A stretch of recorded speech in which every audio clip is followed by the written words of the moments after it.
meeting going on in NATO right now in Europe of some of the foreign ministers of the biggest NATO countries, where they're trying to find out exactly how they can get to a ceasefire with the Russia-Ukraine war.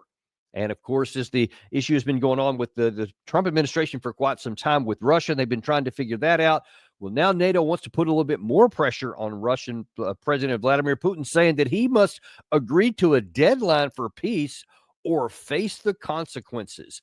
And listen, if you're talking about a situation where there's two relatively equal partners, maybe something like the Korea Chinese negotiations, we were trying to end the Korean War, and you had two relatively equal sides, and so nobody could just tell anybody what to do. There may be some play to that. There may be some plausibility to say, all right, we're going to put some pressure on you to make a decision, make a deadline that you're going to stick to, and if you don't, we're going to have consequences. That doesn't exist in reality. Not in this case here. As we've shown you so many times in very quantifiable ways, every way you want to count, we are the junior partner.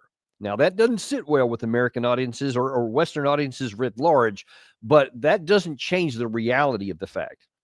What you're going to see here is like the next edition, the next iteration where we're going to show where the senior leaders in both the United States and in Europe just cannot seem to come to grasp with reality. That there is nothing inherently wrong with saying, I recognize my position is inferior in terms of power dynamics between another party. There's nothing wrong with saying, or weak even, with saying, listen, I would like a certain outcome to happen, but I just don't have the leverage to compel the other side to do it. So let's see the leverage that I do have, because I'm not without leverage. I'm not without capabilities. It's just weaker in comparison. There's nothing wrong with admitting that and saying, trying to use the leverage you have to get the best deal you can for your side. Not only is there nothing wrong with that, there is something wise and proper about that. If you can't recognize where you are on the game board, where you are in the power dynamics that exist, what is real on the ground, then you're going to continue to seek outcomes that cannot be realized. Now, obviously, we've been doing that for now into the fourth year of this war, and we've never stopped. At least all of the West combined started off with the Biden administration, which was the leading candidate for this let's don't pay attention to reality crew that we've been having. But now then we have President Trump in there, who's now not playing by those old rules, but the European Union and NATO have still not caught up to it. And listen, I'm going to show you a few comments from some of the leaders in NATO, especially the foreign minister level. And it's just hard to do anything besides shake your head. And then, of course, unfortunately, it's going to also extend back into the United States in some other areas. So even though President Trump himself is set himself on a decisive course of action to end the war as quickly as he can and trying to get the best deal he can for the Ukraine side, but in any case, whether he can get the deal he wants or not, he is on a path to end the war. Almost nobody else seems to be on that sheet of music even now. So let's first of all start off with British Foreign Minister Lammy, who's, again, he's talking like he's the senior partner here. Is that Putin continues to obfuscate, continues to drag his feet. He could accept a ceasefire now. He continues to bombard Ukraine, its civilian population, its energy supplies. We see you, Vladimir Putin. We know what you are doing. Are really? You see him? And does somebody imagine?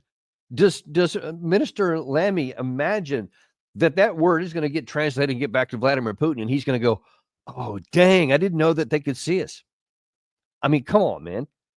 Seriously. I mean, this is like political theater, bad political theater, because you're making these comments, and now, of course, his comments are not for Russia. They're not for Vladimir Putin. They're for his domestic audiences in Europe, and especially in the UK. He wants people to think he's being tough with that darn old dictator Putin. That's what he's trying to communicate to him, and it's working. I mean, we've had many British commentators on before. We're going to have Ian Puttick on later this afternoon. The smartest man in London is going to be on with us, with Gary and I, in a roundtable kind of a situation. We're going to talk about a lot of things going on with some of these tariffs and other related issues, but this is kind of connected to it. But you've heard him say all the time that the British media has been almost in concert, unified concert of this from the beginning, of just portraying Russia as the evil person and the Ukraine side as the innocent victim and the hero and all this kind of stuff, black and white, good versus evil, no nuance anywhere. And it's going to only stay that way. And even though Trump has come in and moved in a different direction, they just haven't changed their mind on this. That part makes sense, even though it's dumb and even though it's irrational. Problem is for Lammy and for the UK and for the Prime Minister Keir Starmer, it's not going to produce anything of value for your side. It's going to end up backfiring, as it just almost has to. I mean, the best you could hope for is that it's just kind of it fizzles out and doesn't cause any real harm. That's the best you can figure out. How much wiser would it be to say, hey, you know what? Here's the reality, not what we want. And our actions over the past have helped contribute to this, but we won't talk about that part. Instead, we'll put as good a face on as we can and say, look, we got the best deal that we could. We're going to get this war off the table and move on to whatever else is in there. You want to continue to have a defensive buildup?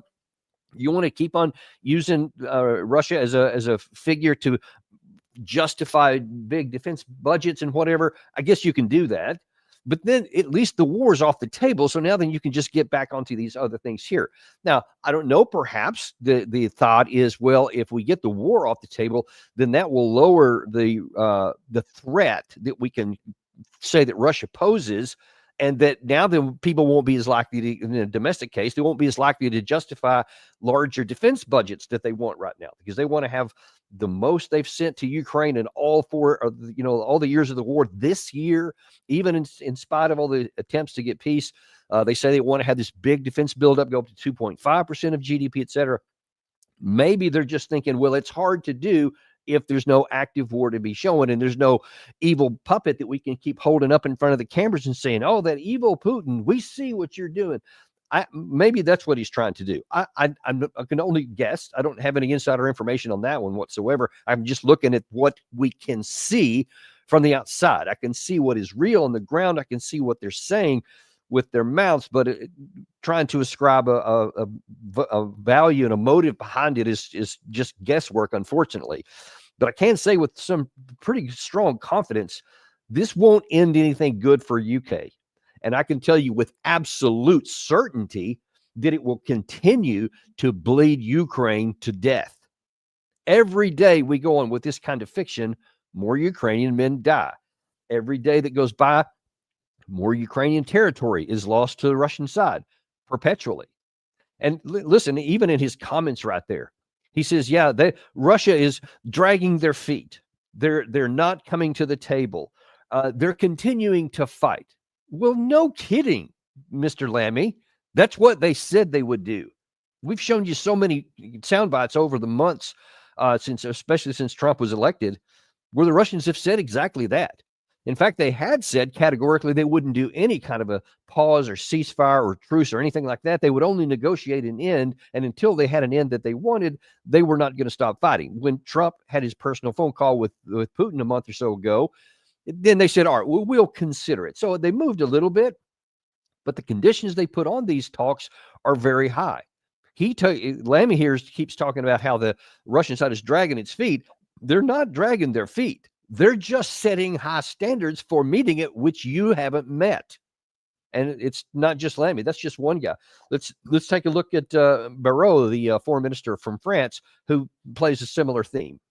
Over the past 3 weeks, Russia has been flip-flopping, continuing its strikes on energy infrastructure, continuing its war crimes. Today, Russia owes an answer to the United States that have worked very hard to come up with a mediation effort and a ceasefire proposal. Well, now, over the weekend, there was Kirill Dmitriev, I believe his name was, from the Russian Federation. It was in the United States to talk about some of those mediation efforts. Listen, I even historically, it's hard for me to understand what the play is here, because, I mean, just look, it took over a year to negotiate the end of the Korean War. And so these guys are acting like it's been 3 weeks now. Where's the end of this war? They show, again, weakening their own hand and weakening Trump's hands in the meantime, is they say that they're looking for an end right now. They want Russia to stop fighting right now. and that any delay is going to have consequences. Oh, you got to be thinking they're going to be quaking in their boots on that. As a matter of fact, that I don't have this clip to show, but Kirill was on Fox News over the weekend. He was asked about the economic issues and the threat of more sanctions, which is what the NATO folks are saying. That's what the consequences are going to be, that there's going to be more sanctions put. And Trump has even floated maybe putting some oil tariffs on top of the Russian oil to try to compel them to come to an agreement that he wants, et cetera. But Kirill pointed out that, we had 4% GDP growth in the last year. Europe had about 1%. So that's with all of your so-called maximum pressure sanctions. So it's hard for me to imagine, this is what Kirill's saying, what a few more sanctions are going to do, because they have worked hard to make their country sanction-proof or very sanction-resistant. And if NATO is again thinking that's going to scare Putin, he's got to be looking around and going, am I missing something, to his compadres there in the Kremlin, going, they've already got, I think the number, and I think this is a literal number, it's like 18,000 sanctions of various kinds, the small ones, big ones, everything in between. And it hasn't done anything. At what point do we go to ourselves, you know what, we might want to try a different tool? We keep trying the hammer, and all it does is break stuff, and it breaks our stuff. It doesn't break the other side stuff. Perhaps we should try a different path. But instead, no, we just say, look, it hasn't worked. We just haven't tried it enough. We just haven't hit the thing with the hammer hard enough. If we hit it harder, then something good will be created. I mean, first of all, a hammer is for either nailing something together or breaking stuff. It ain't for building stuff up. You need a lot more tools than just a hammer if you want to create and build something. That's why you have the old diplomatic tool chest, not just a tool, plural, a singular. We haven't seemed to come to that agreement, or haven't come to that recognition. And as long as we keep going down these absurd pathways, we're going to continue to be frustrated. And, you talk about putting a time schedule on things. Look, if you want a time schedule on something, then you need to go to Volodymyr Zelensky, leader of Ukraine, and say, here's the conditions that Russia has said, which are very similar to what they've been saying throughout the entire war. There's going to have to be an election held. There's going to have to be a demilitarization. There's going to have to be the surrender of a lot of territory, more territory than what they've lost in the Warsaw War. And there's going to have to be a declaration of neutrality. No NATO now, ever. Those are the things that the Russians are saying. So they're saying, yeah, we'll have a ceasefire. We'll even have the temporary or the limited no attack on infrastructure. You saw that the claim there that the Russians had been attacking infrastructure, even though they had said come to an agreement. And there's some truth to that. But the problem is, that's not all the truth. The truth is that both sides have been doing this. Ukraine has been continuing to attack into Russia as well, in some very spectacular shots since that agreement on the 18th of March was made. Since Zelensky committed to Trump that he was going to do that, they have continued to do it. Both sides have. Not a shock. That happens in war all the time. Both sides say that they are not doing it. Both sides accuse the other side of doing it.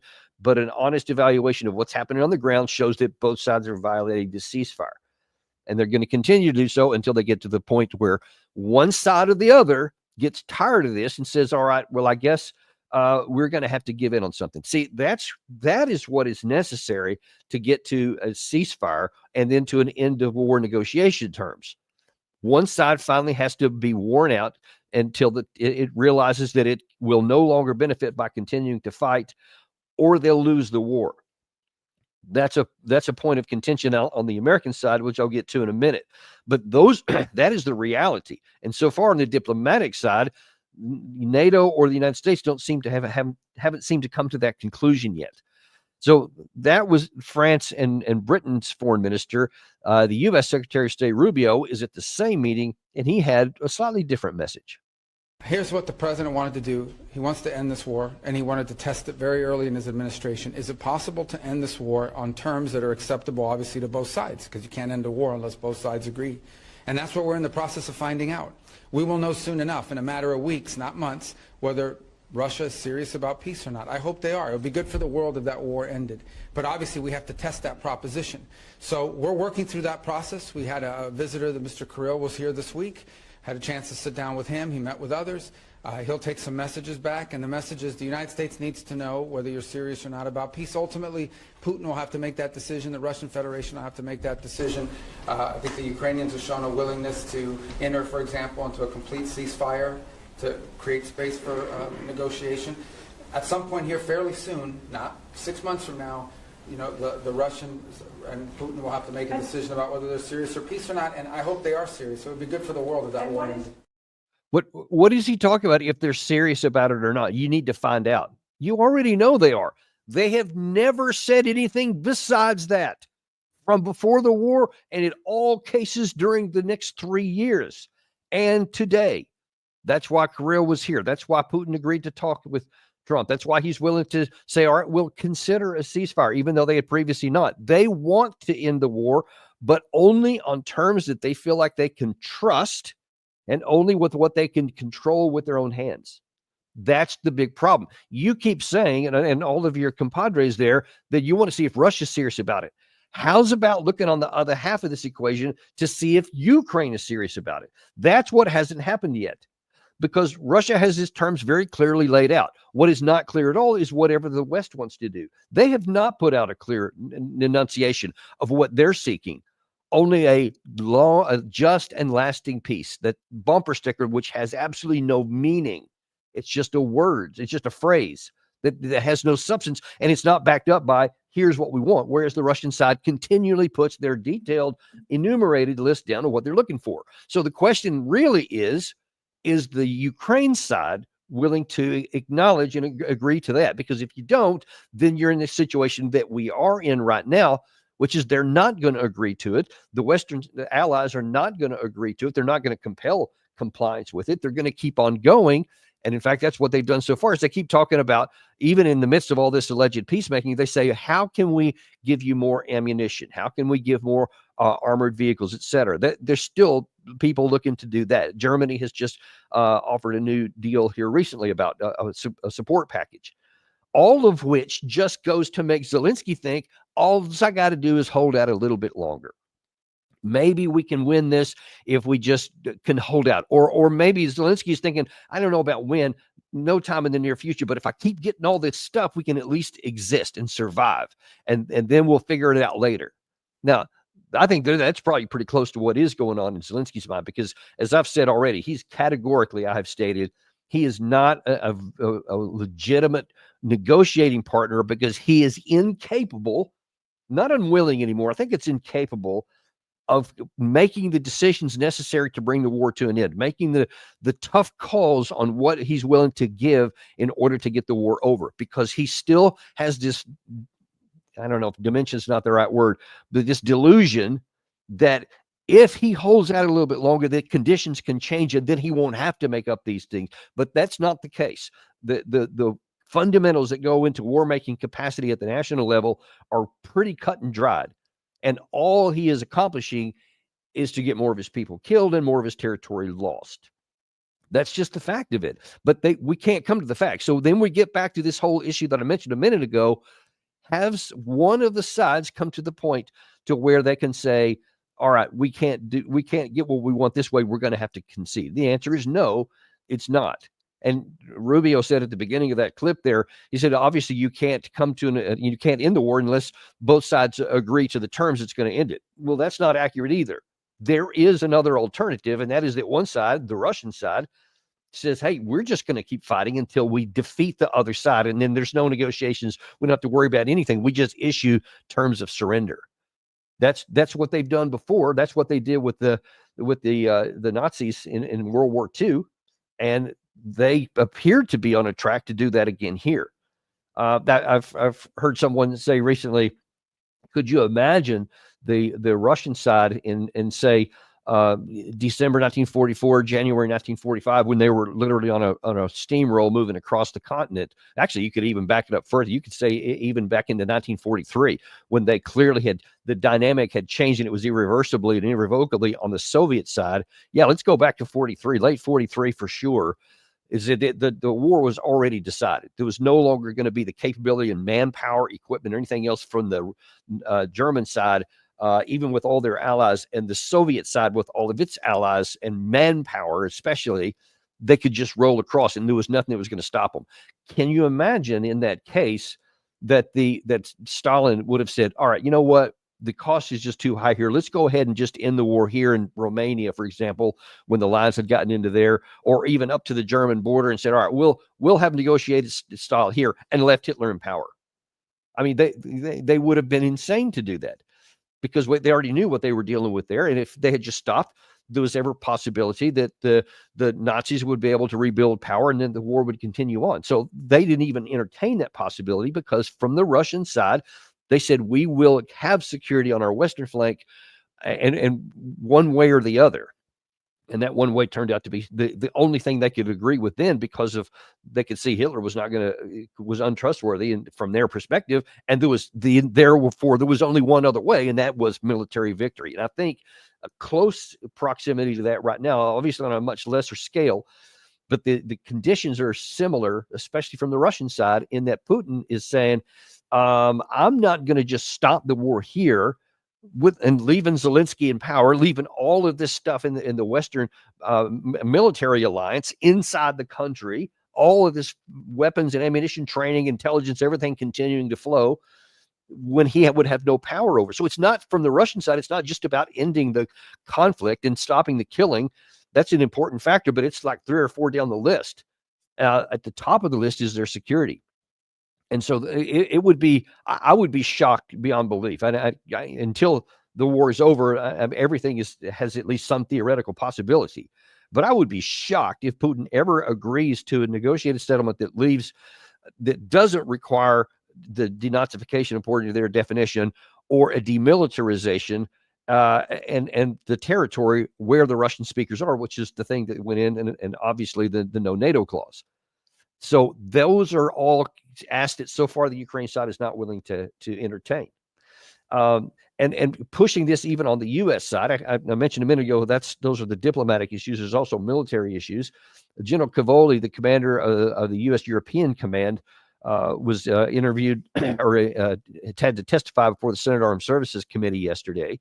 And there was a number of important things that were said. I talked some of them yesterday in the show there, but there's some additional, especially in the back and forth and the questioning that went on, which is also very illustrative of where the military mind is in the U.S. and where some political mind is in the U.S. And spoiler alert, it ain't a good place. Here is an exchange with Senator Slotkin and General Cavoli on what is after this war is over. Do you believe that after Russia invaded Georgia, then Crimea, then eastern Ukraine, that if some sort of deal was reached with Vladimir Putin, especially one that advantaged him, that he'd be done with invading neighboring countries, that he would be done with adventurism in Europe? I do not, ma'am. My professional assessment, based on years of study, is that this is part of a broader pattern in Russian history, and certainly in current Russian activity. How the U.S. oriented against that is not my call, of course, but that is my assessment of their threat. Okay, that does more harm to our side than I think anybody recognizes, at least anybody in our government, because that was a Democratic senator, so you expect her to be taking a position that was favorable to the Biden administration before that. That's good. They're kind of in the same place. There are many people in the U.S. Political realm on both sides of the aisle that have a similar view on that. But you see that was the general talking there. So he's not political. And you could tell, at least I believe, rather, that he was sincere in what he said. He actually believes that. And when the way she phrased the question, after Russia invaded Georgia, after they invaded Crimea, after they invaded Ukraine, do you think they'll finish with their adventurism? So the mental construct here is this, that a whole good versus evil thing before. He's evil. Vladimir Putin is evil. Ergo, Russia is evil. And this is all adventurism. There's no reason for any of this stuff. It was an unprovoked. You remember that one that used to be said all the time? Unprovoked and unjustified war, right? That's the vision here. It's just adventurism. So after he finishes that, Will he stop there? Because, wow, he's going to have a taste of blood in his mouth. He's going to say, man, we succeeded there. What else can we go get? That's the mentality with that very loaded question that we have. Now, I was thinking as I was watching that the first time that obviously it was a loaded question, and I expected the general, who's more a political animal than he is a military animal, but I figure he would deflect it, because you have to be careful. You're not supposed to be, especially in uniform, when you're representing the United States, you're not supposed to be either Democrat or Republican. You're not supposed to go at their either narrative. I kind of thought he would trim his sails a little bit and just kind of be political around it, but no, he said, "Yep, yeah, I agree with that." I think that's my experience. And apparently he's a fluent Russian speaker, has studied Russia, I think, since back in the 1980s or something, when he's very young in his career, has studied the whole thing forever. And if he also holds that view, yeah, it's just adventurism. There's no reason for Russia to invade Georgia, no reason for them to go into Crimea, no reason for them to go all of these things. Well, there was reasons for all of them. You don't have to agree with them or like them, but you have to be honest that it was hardly unprovoked. We've been talking about this a lot. John Mearsheimer has been talking about this for decades, about this very much provoked, just like it would be for us if Russia or China wanted to have a military alliance with Russian or Chinese soldiers in Canada or in Mexico. We've had that experience in our past where there was some possibility of that during the First World War, you may recall. Just the existence of a letter suggesting such a thing sent everybody into a tizzy here. Somehow we think that that's how we did react. And obviously when Russia, out of the Soviet Union, wanted to put missiles off our shore in Cuba, we were also ready to go to nuclear war. Somehow we think that, yeah, that's how we reacted, and it's right. But when the shoe's on the other foot and it's us that's doing the provoking on the other side, there's no reason they should do it. We're a defensive alliance. That obvious, ridiculous way that I've characterized that is exactly in real life how it's happening. And that's what was happening right there.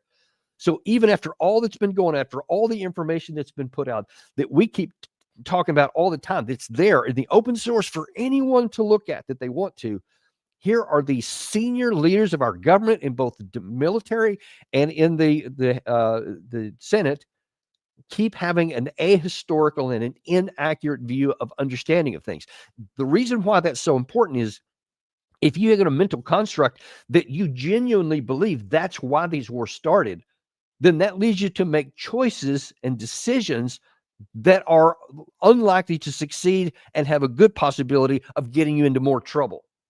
And look, we just create Russia as being the evil, wicked one to our peril, because we don't need to do that. Now, there's a lot of evidence that the Trump administration recognizes some of this, and they're moving in areas to try to have good cooperation.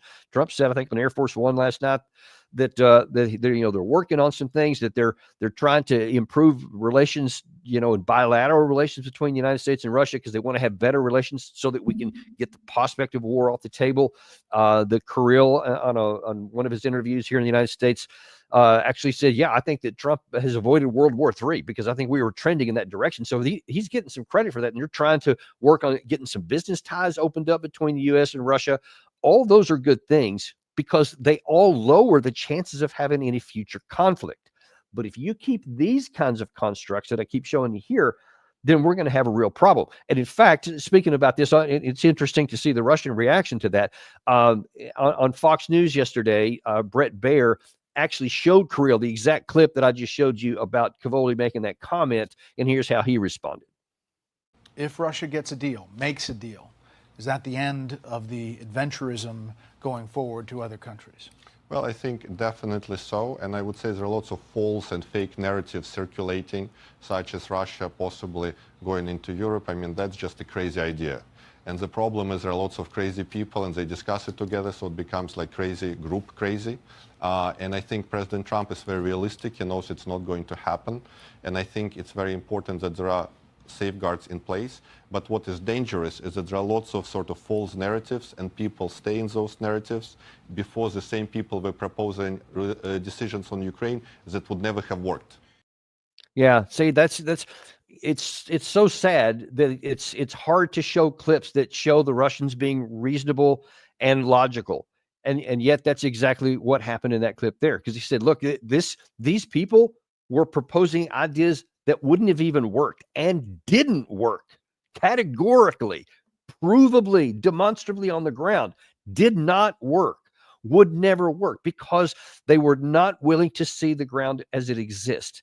Ergo, you keep putting in policies that are going to fail because they're based on a flawed assumption of what's really existing on the ground. It's like trying to build a house without actually putting a concrete foundation down there. Well, I want to save some money, so I'm just going to put it on the dirt, and then I'm just going to build up and put it on top, and all of a sudden the thing crumbles, it starts cracking even before you finish the thing, and you're puzzled as to why that is.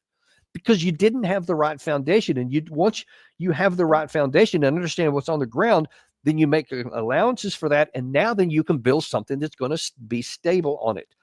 But if you have a flawed foundation, everything you build on top of it will be flawed. That was driven home even more clearly in the subsequent part of that same engagement between Senator Slotkin and Cavoli, when she asked him about the ramifications for this for China-Taiwan. What are the lessons then that you think they're learning from this, watching us in this conflict, as we now quickly move to negotiate with Putin, put a lot of trust in him, in the person that invaded a democracy? Do you think it makes them more likely or less likely to go ahead and try and take Taiwan?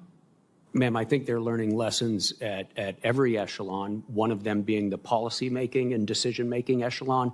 I'll leave that to others to comment on. But at the military level, operationally and tactically, they're studying the conflict very, very hard in ways that we know they would apply to their to any potential conflict in Taiwan. So you see there again, we like things nice and easy. We don't like nuance. We don't like complications. We don't like long explanations at the major level. That's why you have, so many of these shows on mainstream media where you have like a 3 to 4 minute segment and then moving on to the next one here, because that's as far as anybody wants to go. They get bored if it gets those longer segments. One of the reasons why we made this channel in the first place, the deep dive, so that you can understand the context and the ramifications, and you can explain these things. And it just takes time. You can't explain in 3 minutes a complex situation like this. Same situation, especially with the correlation between Russia, Ukraine, China, Taiwan. Those situations are radically different. And to say that, well, because Russia succeeded in this situation with Taiwan, with Ukraine, as it looks like it's going to eventually, that now then you have the Chinese sitting over here going, because obviously they're the wicked and evil ones over there. So it's China and Russia are the evil and wicked ones. Ergo, all of their actions are evil, malicious, and only bent towards conquest, because that's the mentality that we've been built up in our minds. Forget about the fact that China hasn't hardly attacked anybody in its history. They've concerned themselves mainly with their domestic. They don't have hundreds of bases around the world. They have a handful, 3 or 4 maybe. But we keep saying that they're this existential threat. They're the pacing threat, to use the Pentagon's language. And so now then, if we let Russia win here in its fight with Ukraine, then that means that China's going to go, okay, well, it worked for Putin, so we'll do the same thing here. But listen, China is going to do what it's going to do with Taiwan based on the conditions that exist there, on the ground there, and in the oceans and in the air in between Taiwan Strait and the Pacific. What happened on the ground in Russia is of no consequence at all to the Taiwan side with China, because the reasons for the conflict at all, or the potential conflict, are completely different. They're not even related to what is the situation here. But now there are obviously some similarities that could be into effect, and the aspect of the United States is a big one, because it was the U.S. involvement with Ukraine that initially caused them to, we basically supported this coup that was going on. If we didn't, I don't think we actually planned it. The evidence shows that it was something that was going on domestically, but we sure fed it once it happens, and then we took advantage of it at the end of that, which ended up leading to the Civil War that started in 2014, leading to the Minsk agreements in 2015 that were never applied. And then because the West also didn't want the Ukraine side to apply them, that ended up setting the case for, then Russia chose war in 2022 as the only way they could solve it. They said diplomacy isn't going to work. We've tried everything. Now then, because we see you're still moving NATO into Ukraine, that's when they chose to act. Now on the China-Taiwan side, you have a different set of dynamics entirely. That is obviously the fact that it's separated by 100 miles of water, and it's an island. It's not part of, a European continent. But the issue there is independence. China views Taiwan from its civil war that kind of ended in 1949, had been going on a long time before that, when the authorities that were in charge of Beijing were driven off to Formosa at the time. Now it's called Taiwan.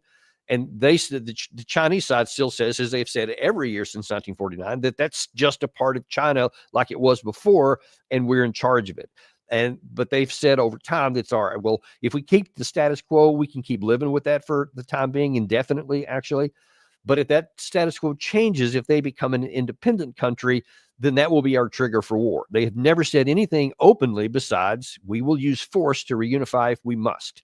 And every time that we keep taking action in the United States to facilitate independence, or to give actions that imply, that gives confidence to the Taiwanese people to actually declare independence, whether real or de facto, that could trigger the war. Absent that, there won't be a war between China and Taiwan, because neither side would benefit from it. If we keep going in that direction, we could inadvertently lead the Taiwanese folks to actually declare independence. They haven't so far, but they have been going in directions and making statements, even in the recent number of days, that have greatly angered China. Of course, they've been doing lots of exercises, et cetera, that push that further out there, make it more likely and give them more capacity to actually act on that should they want to. But whether China does or not is going to be based on what the power dynamics on the ground are, what they think the likelihood of U.S. military involvement, whether they think that they can succeed or not, and whether they think the cost to succeed is more beneficial than the cost of maintaining the status quo. That's all they're going to judge about. They're not going to base it based on what Russia and Ukraine did, because the conditions are so different. In that case, the Ukraine side is obviously part of the continent, and they're surrounded by all kinds of friendly countries that can drive support back and forth, that can fly things in with impunity. That doesn't exist in Taiwan, folks.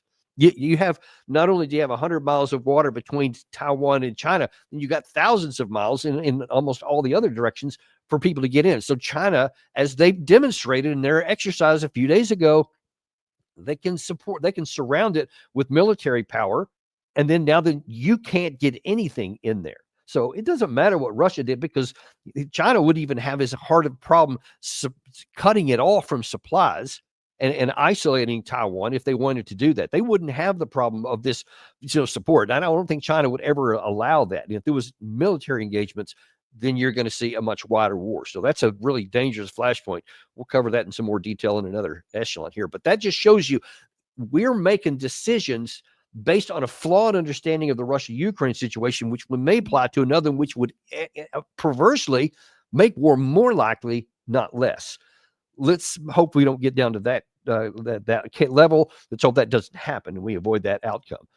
Last thing I want to talk about here, which is another, of the red flags on our side, as the general was asked by a different senator something about how he saw this war ending up. Now, before I show you this clip here, just to reiterate real quick on the review of the first 3 years of the war when Joe Biden was in charge. So many times we said the Ukraine side is going to win. Russia must lose. Russia will lose. Russia is losing. They're falling apart. They're running out of missiles. Their economy is on the ropes. Ad infinitum. You keep saying that stuff for years. It was never true, and we see the results of it on the ground. But okay, now Trump's involved here, and now people are more willing to look at the reality on the ground, or are they? There's nothing inevitable in war. And the Ukrainians are in very strong defensive positions right now and are improving weekly their ability to generate force and to reinforce those positions.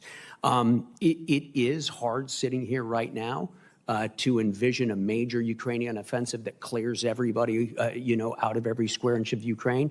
But likewise, it's very hard to envision Ukraine collapsing and losing that conflict. I do not think there's an inevitability to a Ukrainian loss. Really? It's hard for you to imagine Ukraine collapsing and losing? I mean, have you ever read military history of any conflict, but at least World War II? I mean, we saw it happen many times with a number of armies in there. And throughout, some in the Eastern Front, some in France, of course, which I talk about a lot, from 1940, where you had the entire Franco British force literally just collapse within a few weeks when there was a penetration behind the lines. I mean, they literally got rolled up. The famous escape on Dunkirk, where the British side, most of the British Expeditionary Force had to just leave everything behind and go forth. All that was within a month of the German invasion into France. So it has kind of happened, and it has been a testament to the tenacity and the fierceness of the Ukrainian side that we're in the fourth year of the war and they haven't collapsed. But it is not hard to imagine that in the fourth year that could happen, because the Russian side keeps getting stronger, keeps getting bigger, it keeps getting more ammunition, more weapons. It's advancing in its capacity, its tactical operations. They continue to improve, and they have so many men that they are able to rotate troops on and off the front line. They're able to train folks out of context for months at a time, so that they can do everything that a good organized warfighting system can produce. And the Ukraine side has almost none of those things. And despite his claim that, hey, I think that they figured out the manpower problem, I don't think that they figured out the manpower problem. And he should know that behind the scenes. He should know what's going on and how they're literally stealing men off the streets, and they're trying to legislatively figure out how they can lower the age of draft to 18 so that they can go get more men, because they're running out of all the other categories. So it's not hard to figure that out. And if you say that I don't see a chance that the Russians are going to win, then gracious General, what are you looking at?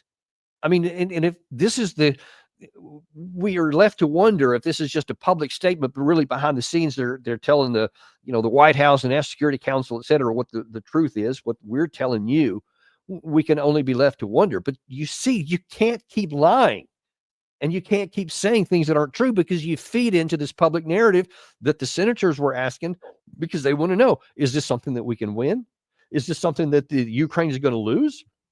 And if you tell them no, see, but what you have done there is you said, and of course the NATO, the European folks are going to be jumping all over this. You've just said that the Ukraine sides can go on basically indefinitely.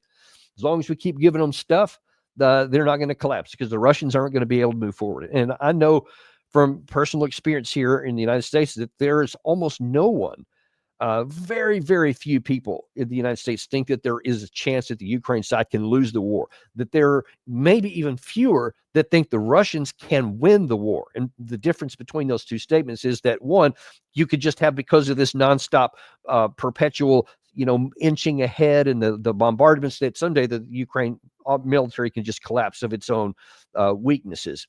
But then there are fewer that believe that the Russians can mount a big offensive that can dominate and just break through these things by a force of will. They don't think that the Russians can do that. I can't say for a fact that they can. I think the evidence is pretty strong that they have been holding back for some reason, which I can't really understand. But from the evidence that we can see, that Russian has the capacity, they've just never used it. And whether they will or not is an open question. We can't answer until either it happens or the war ends by other means. But it is a gamble to suggest that they won't try, that they won't succeed, and even more so that the Ukraine army can indefinitely just hold on. So that just tells the Western side, that tells the Ukraine side, don't make any concessions. Don't agree to end the war where it's at now, because maybe you can get something more later. That's the net result of this.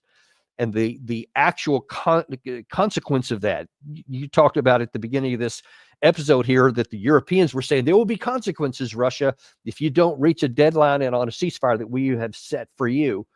There are consequences to your actions. And the consequences are not paid by you, because you can make all these, big speeches all day long. It plays well in your domestic audiences, and all those foreign ministers were doing the same. It plays well for you because it costs you nothing. It costs Ukraine everything. Ukraine continues to send their sons and daughters out every day and get killed in action by the hundreds every day for nothing, to support this fiction that you're peddling. And the last three, now into the fourth year, have proven that conclusively. And with enough passage of time, it will finally come to an end. All wars do. This one will too. And at the end of it, it's going to come out that this war should never have happened, or it should have stopped at any of the number of times I've told you in the past. And when it comes to an end, there's going to be some hard questions that are going to be asked, especially by the survivors, especially by the family members of these apparently somewhere around 1 million, maybe even over that now, Ukraine dead, not just wounded, but dead. There's going to be a lot of hard questions to answer then, because when the truth all comes out and the fiction fades away, they're going to be saying, wait a minute, you knew all along that this wasn't going to work, and yet you continued on and let my son or my husband or my brother keep getting thrown into this bloody almost field of death that you knew it was going to happen, and you did nothing. So I gain no pleasure from that thought. Justice come, because, okay, fine, you'll say something and the people in the West will feel bad, I guess. Maybe some of these men who are making these statements may feel bad, I guess. I could care less whether they feel bad or not. That won't do anything to the loss of life. And you can't do anything about the million that are dead now, but we can still do something about the millions of people that are still in Ukraine that aren't dead, that are alive today. A lot of the people who have been grabbed off the street today and forced into mobilization are living in terror that they're going to be the next on the death list. Let's prevent that from happening. It's time to shut that off and to finally, belatedly, eventually, just acknowledge what exists on the ground, that this war cannot be won, and the moral, the wise, the righteous thing to do is to acknowledge it, get it off the table, and let's move on to what happens next and get the killing stopped. That's what a wise leader would do. That's what a moral leader would do. I would like to see somebody stand up and do that quickly. That's your deep dive today. Be sure and join us at 3:00 this afternoon. We're going to have Ian Puttock, the smartest man in London, back on the show with Gary and I. And we're going to be talking about some of these things going on with the tariffs, and we'll talk a little bit more about the European views on some of the Russia-Ukraine war. I'm sure that'll be in there. But Ian's always got some great views, great context that give us some insight into things that we wouldn't otherwise have. Look forward to seeing you there at 3:00 today on Daniel Davis Deep Dive.